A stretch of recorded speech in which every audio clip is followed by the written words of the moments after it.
With Lucky Land Slots, you can get lucky just about anywhere. Dearly beloved, we are gathered here today to... Has anyone seen the bride and groom? Sorry, we're here. We were getting lucky in the limo and we lost track of time. No, Lucky Land Casino, with cash prizes that add up quicker than a guest registry. In that case, I pronounce you lucky. Play for free at LuckyLandSlots.com. Daily bonuses are waiting. No purchase necessary. Void where prohibited by law. 18+. Terms and conditions apply. See website for details. Lucky Land Casino, asking people, what's the weirdest place you've gotten lucky? Lucky? In line at the deli, I guess? Aha, in my dentist's office. More than once, actually. Do I have to say? Yes, you do. In the car before my kids' PTA meeting. Really? Yes. Excuse me, what's the weirdest place you've gotten lucky? I never win and tell. Well, there you have it. You can get lucky anywhere, playing at LuckyLandSlots.com. Play for free right now. Are you feeling lucky? No purchase necessary. Void where prohibited by law. 18+. Terms and conditions apply. See website for details. Welcome to the Having It All podcast, the show about what it takes to live an abundant, loving life.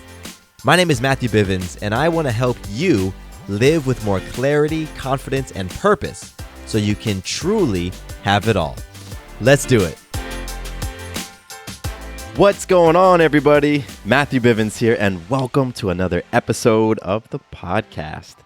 I'm so excited that you're here with me today, and it is a beautiful, beautiful day, beautiful new opportunity for us to create our abundant, loving lives, whatever that looks like for you, because what it looks like to me might be very different from what it looks like to you. But if you're here right now listening to this podcast, and it's because you feel empowered enough to go out and to create that amazing life for yourself, or you're looking for a little bit of a boost. And if that's what you're looking for, then I'm super thrilled that you're here, because that's what we're all about. That's what the Having It All podcast is about. And today's episode is an awesome one. I'm talking about family. And I'm talking about what happens when we are family-centered and really exploring what family means to us. And this is going to be cool, because I imagine it's going to create some feelings of discomfort in some folks, because family and blood and all of that stuff, like, those feelings run deep. That's stuff that's ingrained in us from when we're, brand new, spanking new babies. And so when we're exploring what that means and the impact of our definition of family, then I know some stuff's going to come up. So that's awesome. It's a beautiful thing. And I want to kick things off today by sharing magic. Now, magic is your ability to influence yourself, others, and life in a powerful way. And we are creating magic all the time. But if we're not acknowledging the magic, then we're really missing out on all of that deliciousness that it has to offer, and really that amazing impact that it has on our lives. Because, every single day you influence yourself to do things that you didn't think you could. Or you influence other people simply by who you are being. And all the time we're influencing life. We're influencing things that are happening in our lives, but we're not recognizing them. So that's what this is. And my magic this week happened over the weekend. An amazing, amazing friend of mine, her name is Sandy. She invited me to an event because there was a podcaster who was speaking at this event. And she felt that I would love to just connect with a podcaster he's been doing it for a few years longer than me. He's going on 10 years in the podcast game, which is awesome, because podcasting is not that old. So if you've been doing this for 10 years, like, you are a seasoned veteran in podcasting. Like, you're one of that podcast elders if you've been doing it for 10 years. So she invited me to this event, and it was awesome. The podcaster's name is JB Glossinger, and he's the host of Morning Coach. So some of you might be familiar with Morning Coach. You might even check out his show. It's a show he produces every single day. Every morning, he puts out an episode of his podcast to just empower you, fill you up with some energy and some light, so that you can go about your day and do your thing. So he's speaking at this event, and he had a really great story. He had a really powerful message. And a lot of what he talked about is how he structured his business And that's something that I was very interested in, learning, how a veteran podcaster structures his show and his business and his empire and his community, and how he builds community. And so at the end of his presentation, he says that he's got a mastermind going on at the end of next month, and it costs $500. And so I wrote down on my paper, hey, look into the JB Glossinger mastermind. It might be something cool. And I look over to my right, and Sandy is staring at me, and she motions for me to hand her my notebook. And so I'm thinking, because in this part in the presentation, it's wrapped up and we're going into Q&A. And I'm thinking Sandy is going to ask me to, write down a question that she wants me to ask. And Sandy and I are real tight. We've been a part of this community that we've been building and doing all these cool things. And so authenticity and boldness have been big in our lives, in both Sandy and my life. So I'm thinking she's going to challenge me to ask a very bold question to JB. And I started to get nervous because Sandy doesn't mess around. So whatever she was going to write on that paper for me to ask, I knew it was going to make me feel uncomfortable. In front of a room of strangers, I was going to be asked to do something that I'm like, oh gosh, this is going to suck. So that's what I'm thinking, and my heart's pounding. And then Sandy hands the notebook back to me, and what she had written was, I would love to pay you, give you $500 and sponsor you going to JB's mastermind. And my heart just filled with love and appreciation and gratitude. And I looked over at Sandy and I grabbed her hand and I just said, thank you. And when the whole event was wrapped, she pulled out her credit card and we bought my ticket right there. So Sandy gifted me with a really incredible experience that I'm super thrilled and I'm very excited for. And that goes down in May. And if anybody out there is interested, his JB's mastermind is called Intelligent Life Design Recharge Retreat. So that's happening in May, and I'm going to be there. And just big thanks to Sandy for creating that magic. And so for you all, just keep thinking about the things that you're attracting into your life. I attracted Sandy into my life, and because who I am being, she saw that, wow, Matthew really could benefit from this. Let me gift this to him. But if I was showing up in any different type of way, if I wasn't showing up as powerfully, she may not have felt inspired to gift that to me. So recognizing that magic and recognizing that, man, you are creating magic all the time. From the big things to the small things. Like if you normally wake up in the morning and typically you grab your phone and you jump on social media, but this morning you decided to go outside and just take a deep breath of the fresh air and take in nature first thing in the morning, that's magic. That's magic. That's you influencing yourself in a powerful, healthy way. And you need to recognize that. Like you deserve to recognize that because you're being amazing. And anytime you show up in an amazing way, like pat yourself on the back. So that's what we're doing with magic. Totally would love for you to share your magic with me. That'd be amazing. And I'm posting my magic right now in the Your Day Balance Game app. And so if you're following me on the app, you can see my magic and you can see all the different habits and things that I'm doing in my life to empower myself and just to keep my energy up and my health up. And at 31, I am in peak physical condition. Actually, that's not even physical. Mental, social, emotional, spiritual, physical. I'm like thriving right now, and it's really incredible. And I'm sharing a lot of that on the app. So if you're interested in that, you can go to theydbg.com. That's the Your Day Balance Game, ydbg.com. And so sending that love from Sandy, I want to segue to sending some love to a listener. I've been receiving tons of emails from you all lately. It's been truly awesome. And I love it. I love when we can connect and really carry on these conversations. And I recently received an email from Wendy. And Wendy's subject line was just the word lost. And Wendy, I just want to say thank you to you. Thank you so much for reaching out, for sharing with me your story, and for just being vulnerable. Like that vulnerability is powerful. Like it really takes courage and it takes boldness. And, it takes like guts. It really does. It takes guts to share intimate things with people. And, you did that with me and that was amazing. And I just want you to know that I can completely relate. I've totally been there. And what you're doing by asking those questions and probing and going into your inquiry, that's all you need to do. And just like any of us on these journeys of life, we're it's like the personal development, quote unquote, or the healing, all of that stuff. It's so easy to be hard on ourselves. It's so easy to get down on ourselves and really criticize ourselves for not being further along in the process. And that's not the point. When we get to a space where we can be comfortable with where we're at, we can be gentle and kind to ourselves, then we really start to win. And then we really start to see things move. Because any of that self-deprecating thought, emotion, activity, behavior, feeling, whatever, it just slows us down. So, Wendy, I feel you. I've been where you're at, and I just appreciate you reaching out. And if there's anybody else who wants to reach out, just to connect, to share their story, to ask a question, to suggest a topic, or if you want to reach out and share your situation, and you want me to answer it in an episode, please do so. My email is mattcbivens@gmail.com, and I would totally love to connect and just continue these conversations and just connect with the community, because this is an abundant, loving life community.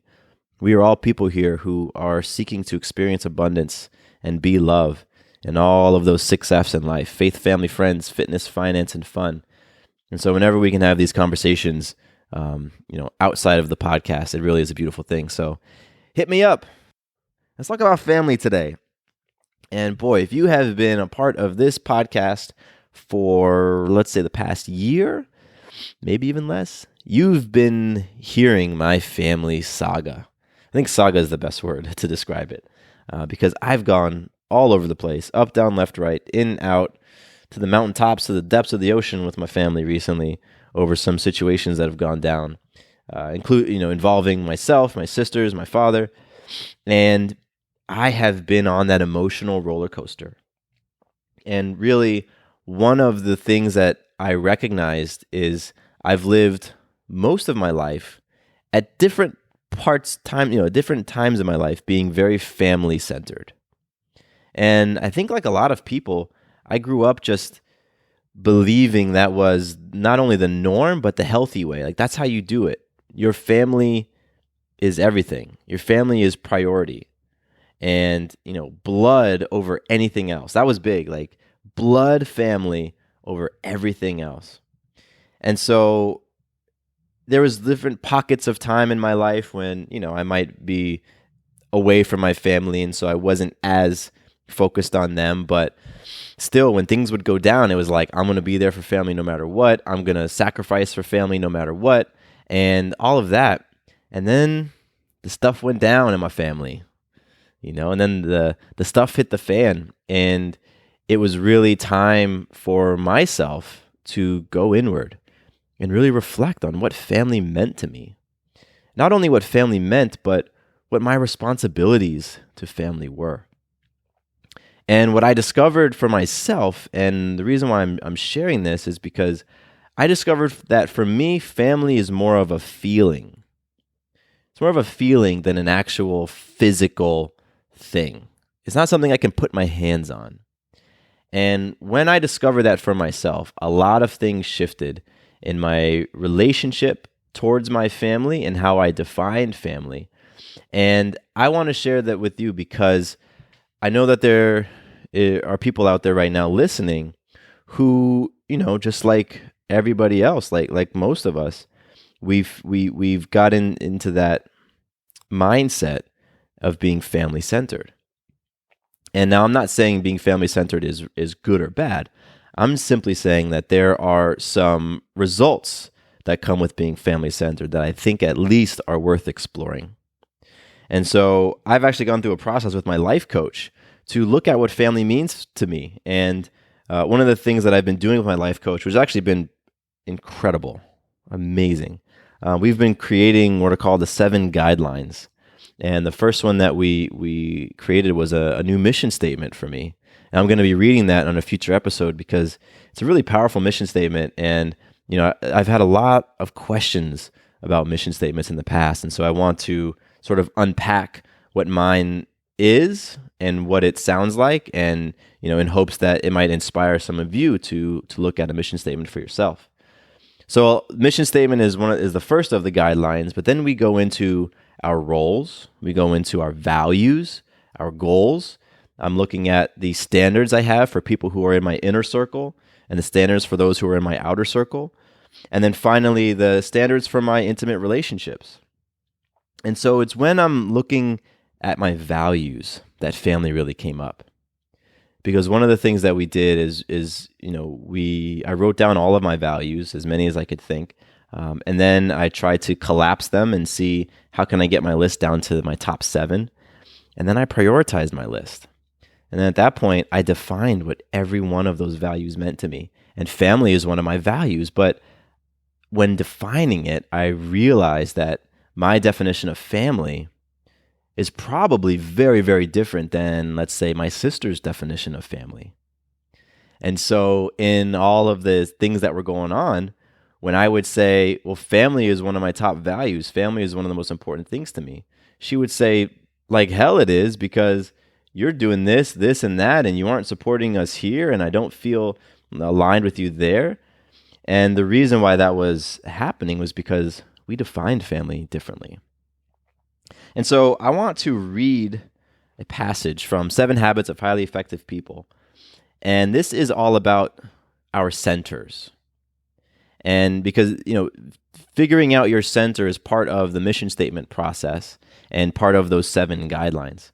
And so let's dive into this. And if you haven't read 7 Habits, I totally recommend picking it up. My copy has been read a number of times, and it's one of those books that I revisit pretty much every year because it's timeless. So here we go. Whatever is at the center of our life will be the source of our security, guidance, wisdom, and power. I'll say that again. Whatever is at the center of your life, meaning whatever is the biggest priority in your life, is going to be the source of your security, your guidance, your wisdom, and your power. And now there's a lot of different centers we can have. We can be, like we're talking about today, family-centered, spouse-centered, money-centered, friend-centered. There's a lot of different centers, but what happens when those centers are external is that we are hitching our wagon to those individuals, to those things. And as they go up and down with their emotions, going through what people do, well, guess what happens? We go up and down. And I read this because this is exactly what I was experiencing. Man, so I'm going to flip forward a couple pages and read to you what happens when we're family-centered. So this is family-centeredness. Stephen Covey writes, another common center is the family. This too may seem natural and proper. As an area of focus and deep investment, it provides great opportunities for deep relationships, for loving, for sharing, for much that makes life worthwhile. All of those things are amazing. But as a center, it ironically destroys the very elements necessary to family success. People who are family-centered get their sense of security or personal worth from the family tradition and culture or the family reputation. Thus, they become vulnerable to any changes in that tradition or culture and to any influences that would affect that reputation. That's some heavy stuff. I'm going to read on because he talks about family-centered parents, which I'm a parent right now. And so I can relate to some of this stuff, right? So family-centered parents do not have the emotional freedom, the power to raise their children with their ultimate welfare truly in mind. I am sure that statement just ruffled some feathers. If they derive their own security from the family, their need to be popular with their children may override the importance of a long-term investment in their children's growth and development. Or they may be focused on the proper and correct behavior of the moment. Any behavior that they consider improper threatens their security. They become upset, guided by the emotions of the moment, spontaneously reacting to the immediate concern rather than the long-term growth and development of the child. They may yell or scream. They may overreact and punish out of bad temper. They tend to love their children conditionally, making them emotionally dependent or counter-dependent and rebellious. So those are some of the things that may happen, tend to happen when we are family centered.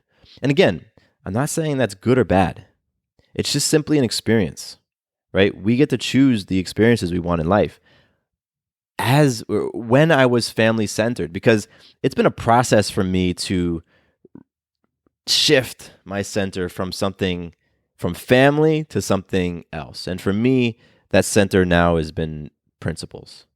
Being aligned with principles, being aligned with, my values, being aligned with my mission statement, and internalizing those things that give me security, guidance, wisdom, and power, as opposed to receiving those things from an external source. However, it's been a freaking process. And a big part of my process was going through my experience. When the fight went down between my dad and my sister, and the family took sides, and I was standing in the middle and experiencing all of that storm. I mean, it was a hurricane of emotions coming around. And I felt myself, because of my family centeredness, I felt myself being pulled to one side, pulled to another side. If someone made a great argument, wow, I see their point. If someone has a great counterpoint, wow, I get what they're saying. And just being pulled all over the place, expectations of me, all of that stuff. I felt myself just being at the whim of what everybody else wanted and what everybody else felt was the quote unquote right thing to do. And the last thing I want to read, again, this comes from 7 Habits. Covey has a chart where he talks about, depending on your center, what it looks like for your security, guidance, wisdom, and power. And so for security, if you're family centered, your security is founded on a family acceptance and fulfilling family expectations. For security, if you're family centered, your sense of personal security is as volatile as the family, and your feelings of self-worth are based on the family reputation. I can relate. I can totally relate to that. Particularly when I was younger and I was stepping away from my family, and family was what gave me a sense of security and peace and grounding. But when I wasn't with my family, and especially when I was gone for long periods of time in college or whatever, I started to feel lost. I started to feel unsure of myself. And, I think part of that is a natural process of growing and maturing. But if that remains your center and you start to feel these things in other places, then, like I was saying, people are going to do what they're going to do. And if you only get your sense of security by what's going down with your family, family is going to, people are going to go left, go right. They're going to do all sorts of things. And so your sense of security goes along with them. For guidance, if you're family centered, family scripting is your source of correct attitudes and behaviors. Oh my gosh. How many of us can relate to that? The scripting that our family gives us, that they pass down to us when we're little kids. That is the source of my correct attitudes and behaviors. Absolutely. That's where I got this idea that blood over everything else. Because that's what you're supposed to do. And from my dad's side of the family, where I got my last name, Bivens, there was a lot of pride attached to that name. I'll tell you a story. My grandmother lives in Bradenton, Florida, and it's a little bit south of Tampa Bay.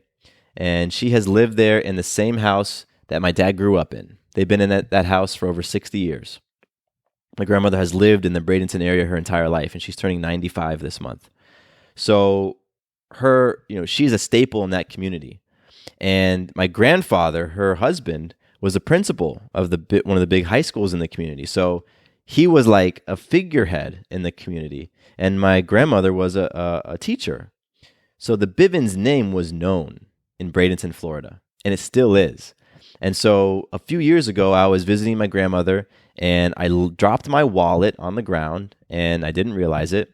And so later on in the day, I get back in my car, and I drive back to the University of Florida, where I was visiting from, and I get a phone call on my way back. And someone says, "Hi, are you Matthew Bivens?" I said, "Yes. Oh my gosh, did you find my wallet?" And they said, yes, we did. And, it's back here in Bradenton. So I turned around and went back. And I started chatting with the woman, and she actually lived a few doors down from my grandmother. And she said that she called me because of my last name. Because when she saw I was a Bivens, she recognized, oh, wow, okay, he's a Bivens. Let me return his wallet. Otherwise, that wallet was never coming back to me.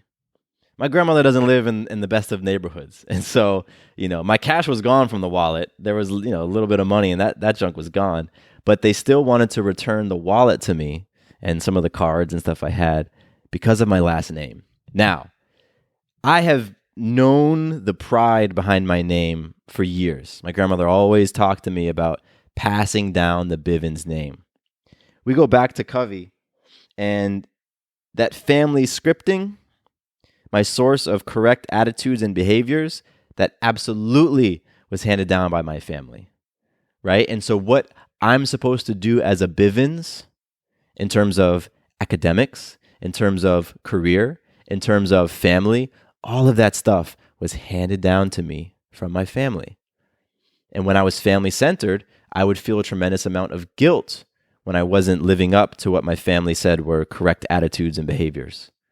If I felt like I was letting my grandmother down because I didn't become a doctor like my dad.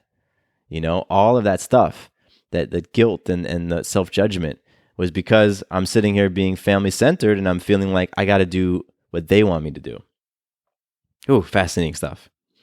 So back to guidance. If you're family-centered, your decision-making criterion is what is good for the family or what family members want. Exactly what I've been talking about. When it comes to wisdom, if you're family-centered, you interpret all of life in terms of your family, creating a partial understanding and family narcissism. Now, that's a fascinating one. So we interpret our life in terms of our family.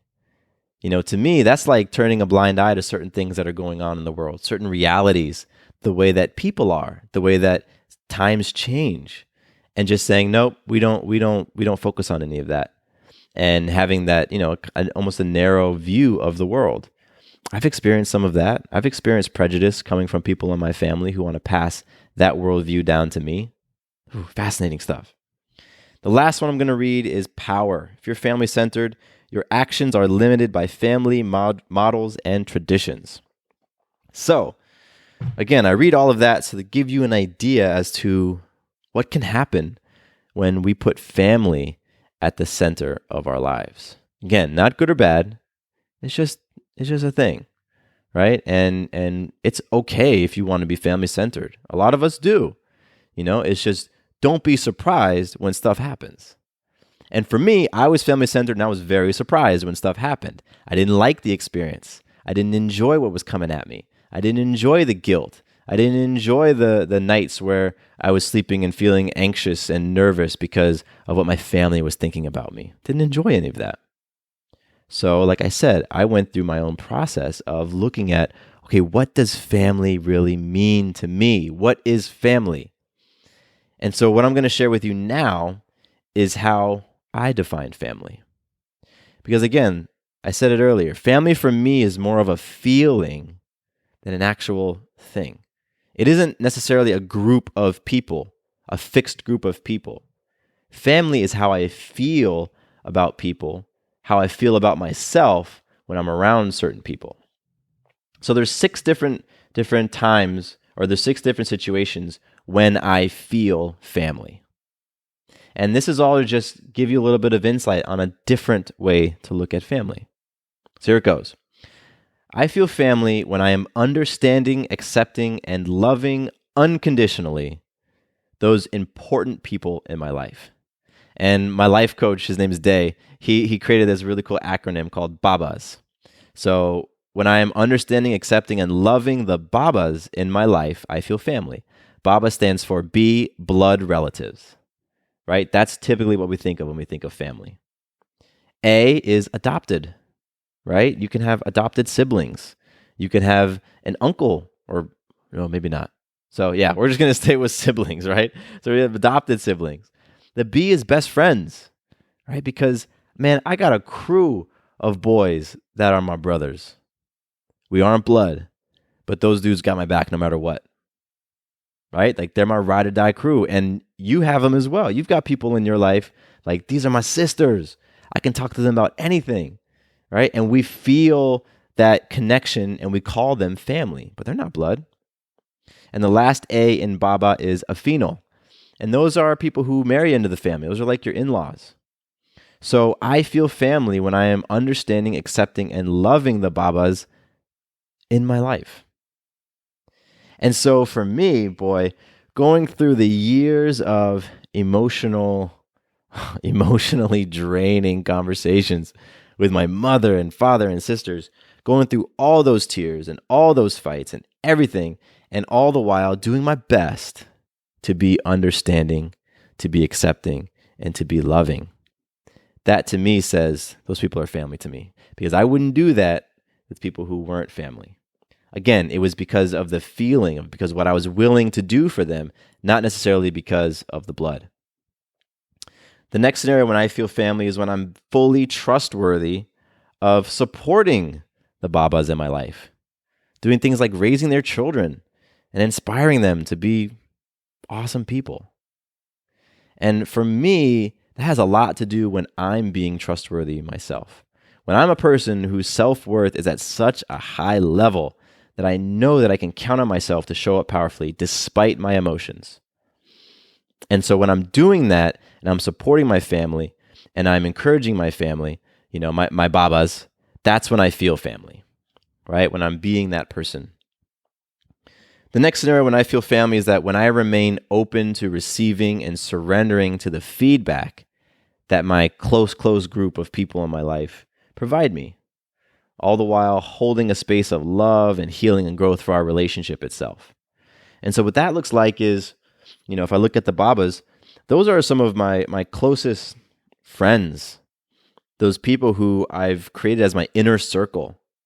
And when I'm having conversations with them, and those people are holding up mirrors to me, and they're showing me who I'm being, they're showing me how I'm showing up, even if I don't want to hear it, even if I don't want to see it, and they're doing it despite how I might react.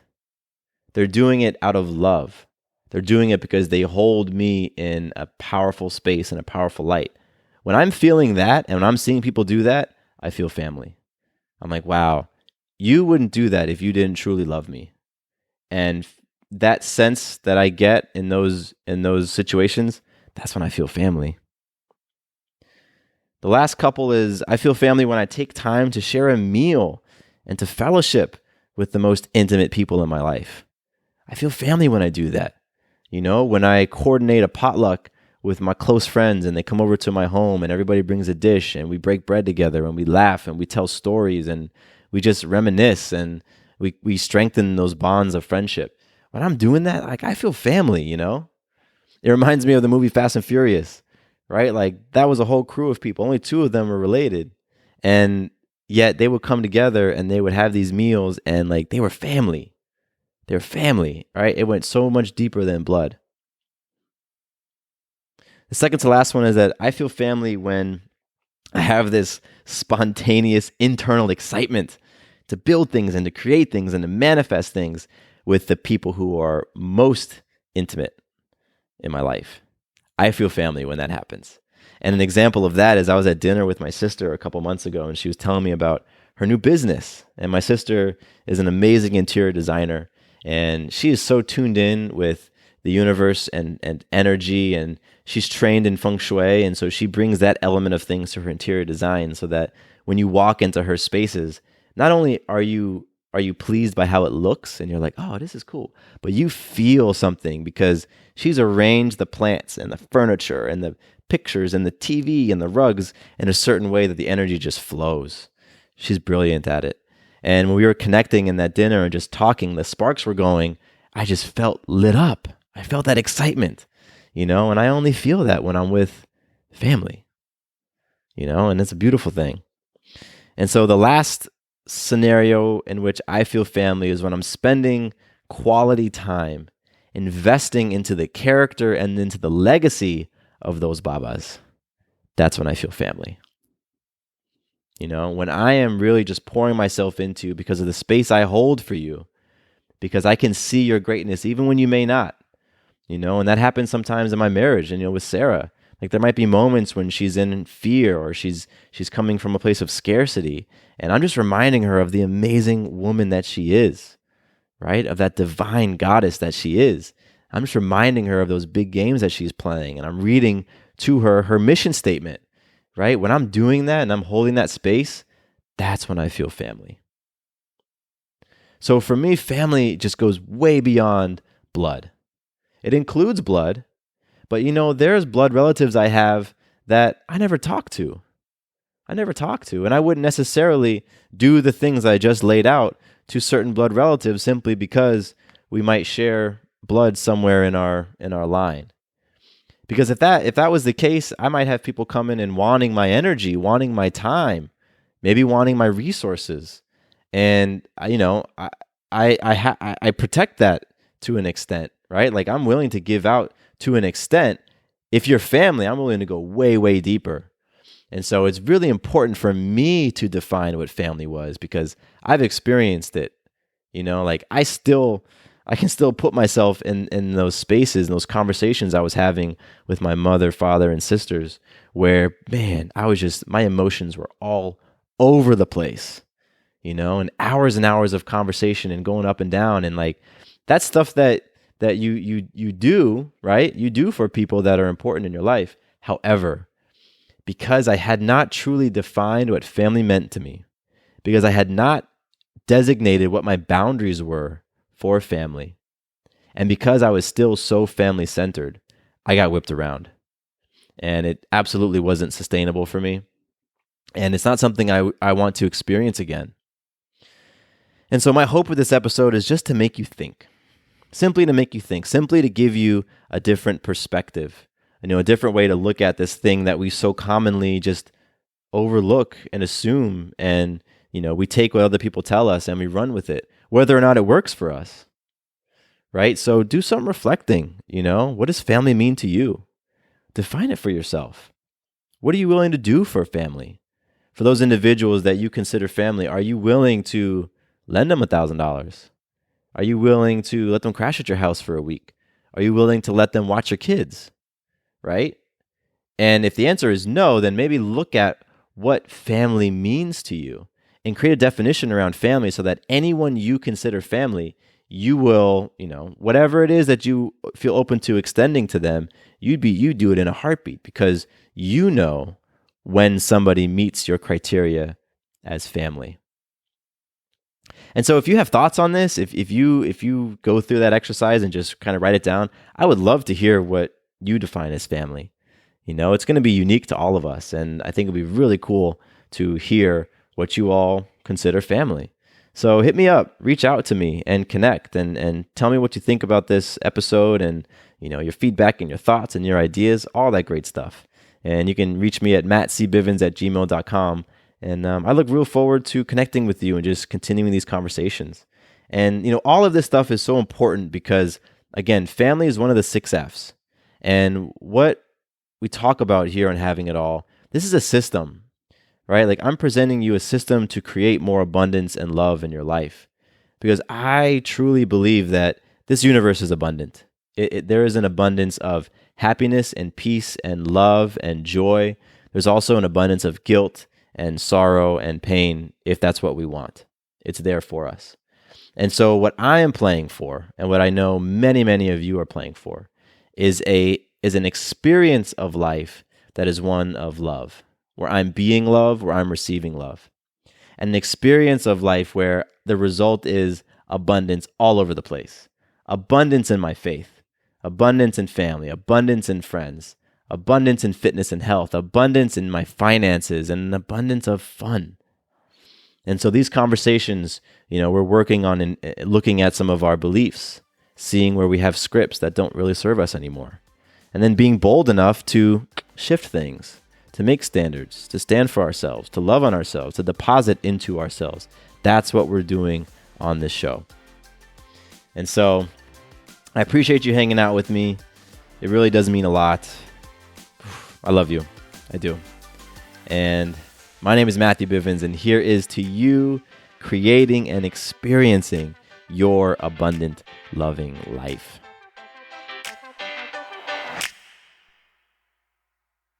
Quick note about the Having It All podcast. I am not a doctor nor a licensed therapist. I'm a guy with a story and a passion for conscious conversation. My thoughts, opinions, and beliefs are my own. So please consult with your doctor or healthcare provider regarding any questions or issues you have related to your personal, physical, or mental health. Hey guys, it is Ryan. I'm not sure if you know this about me, but I'm a bit of a fun fanatic when I can. I like to work, but I like fun too. It's a thing. And now the truth is out there. I can tell you about my favorite place to have fun. Chumba Casino. They have hundreds of social casino style games to choose from with new games released each week. You can play for free anytime, anywhere. And each day brings a new chance to collect daily bonuses. So join me in the fun. Sign up now at ChumbaCasino.com. No purchase necessary. VGW Group. Void where prohibited by law. See terms and conditions. 18+.